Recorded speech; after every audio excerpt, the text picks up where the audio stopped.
किन्नर चुड़ैल। गोरखपुर नाम का एक गांव हुआ करता था। उस गांव में ज्यादा लोग नहीं रहते थे। उस गांव में एक गर्भवती विधवा औरत रहती थी। उस औरत का नाम कमला था। कमला अपने घर में अकेली रहती थी। उसके पति की सारी जायदाद उसके नाम हो गई थी, पर सभी गांव वाले उस औरत को मनहूस औरत समझा करते थे और सभी उससे नफरत किया करते थे। एक बार कमला राशन की दुकान पर खाने का सामान खरीदने जाती है। भैया जी, जरा 1 किलो दाल चावल देना। अरे हाय हाय हाय हाय हाय हाय! अरे मनहूस औरत, मेरी दुकान में अपशुगन करवाने आ गई क्या? हैं? चल जा यहाँ से। मैं कुछ नहीं देने वाला हूँ तुझे।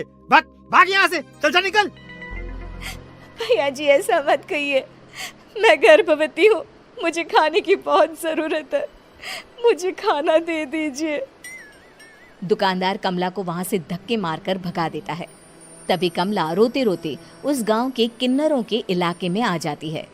गांव वाले किन्नरों को उसी इलाके में रखा करते थे, क्योंकि वो लोग किन्नरों को पसंद नहीं करते थे और उनके इलाके में रहने से मना करते थे।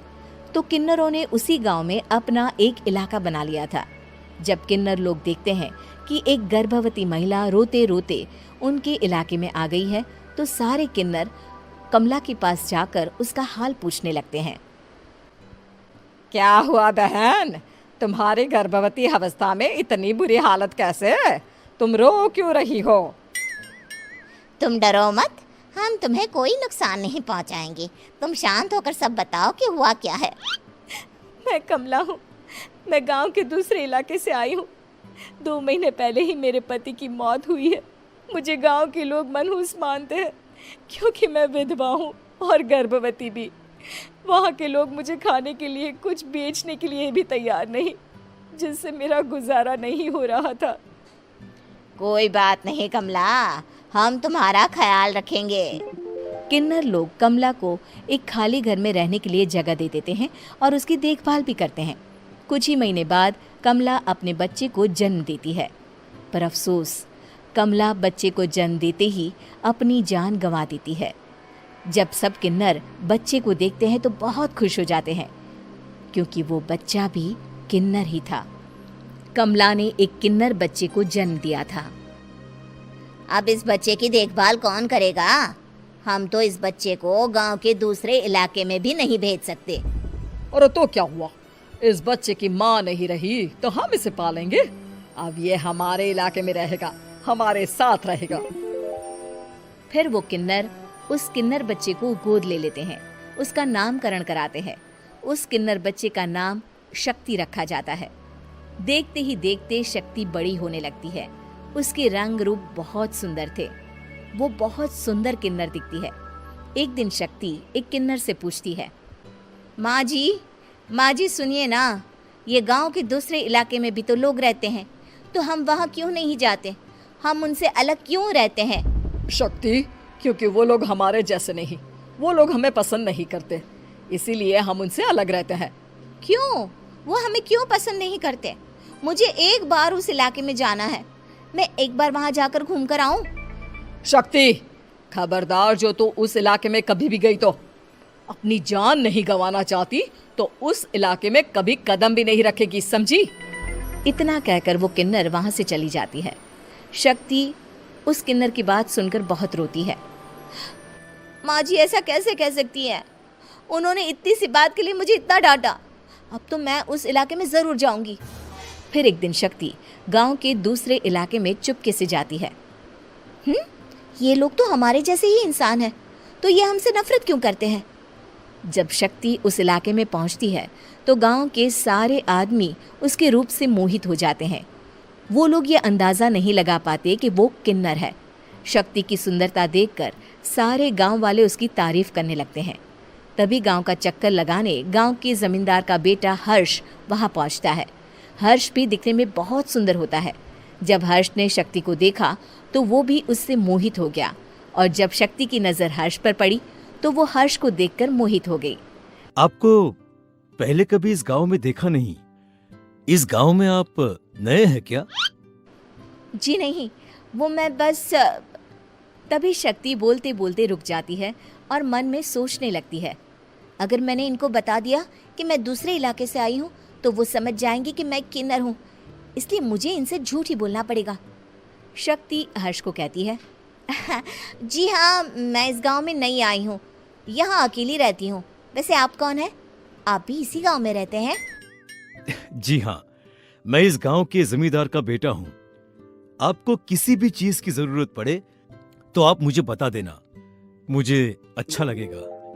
ऐसे ही शक्ति और हर्ष एक दूसरे से रोज मिलने लगते। वो दोनों अपने प्यार का इजहार करने एक दूसरे से मिलने जाते हैं। तभी शक्ति का पीछा करते करते एक किन्नर वहां आ जाती है। शक्ति, शक्ति, मैं तुमसे बहुत प्यार करता हूँ। मैं तुमसे शादी करना चाहता हूँ। क्या तुम मुझसे शादी करोगी? हाँ हर्ष, मैं तुमसे शादी करूँगी, पर मैं तुमको अपने बारे में एक सच्चाई बताना चाहती हूँ जो मैंने तुमसे छुपा कर रखी है। तभी उनके बीच में ही वो किन्नर आ जाती है।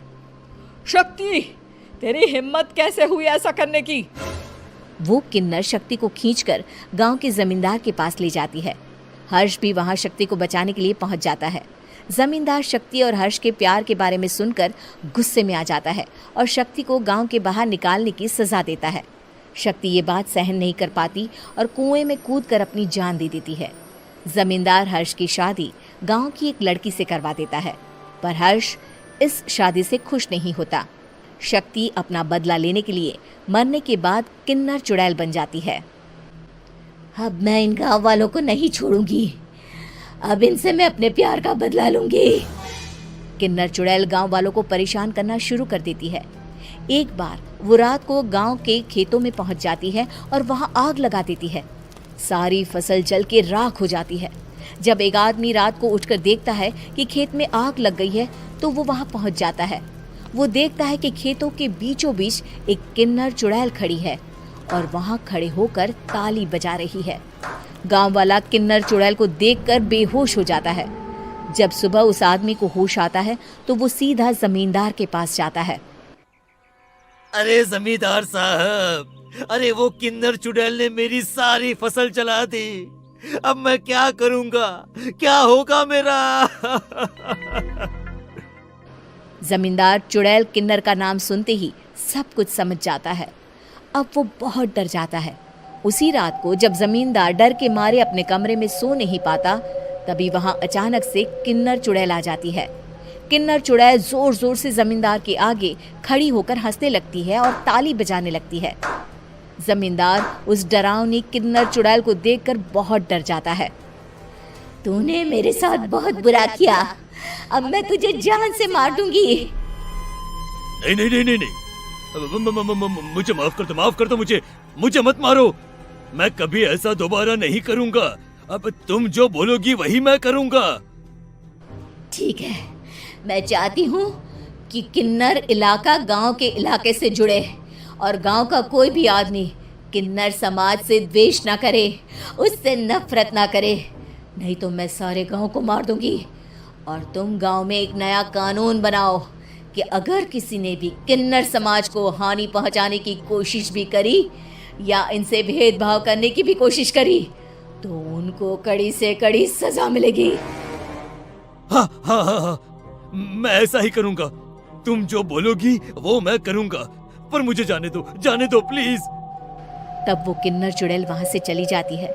गांव का जमींदार किन्नर चुड़ैल का कहा मानते हुए दोनों इलाकों को एक कर देता है और नया कानून भी लागू कर देता है। तब से वहां किन्नर समाज और बाकी गांव वाले शांतिपूर्वक रहने लगते हैं।